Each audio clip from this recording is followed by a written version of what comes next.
na uwezo wa chini kushindwa kutekeleza miradi kwa ufanisi. Na hapa mfano hai ni wakandarasi kampuni ambayo ilipewa tenda ya miradi ya TACTIC kwa halmashauri ya manispaa ya Kahama. Wametuangusha sana. Tuliwapa kazi waweze kutekeleza ujenzi wa barabara kiwango cha lami, lakini pia ujenzi wa mifereji na mambo mengine kwa miradi ya TACTIC awamu ya kwanza.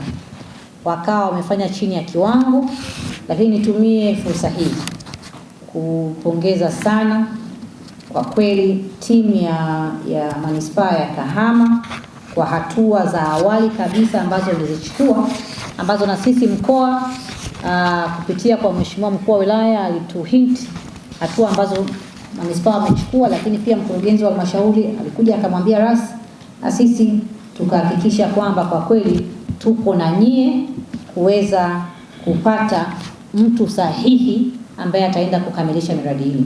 Natambua wazi sasa hivi yule ambaye amekuwa na suasua mkataba wake ulivunjwa. Yaani napata wakati mgumu kumwambia mheshimiwa mbunge wa jimbo husika, lakini kwa namna ya kipekee mwenyekiti wa chama na katibu na waheshimiwa wabunge wa viti maalum wameendelea na mikutano ya hadhara. Lakini moja kati ya maswali ambayo wanakutana nayo wanapofika Kahama ni swala barabara.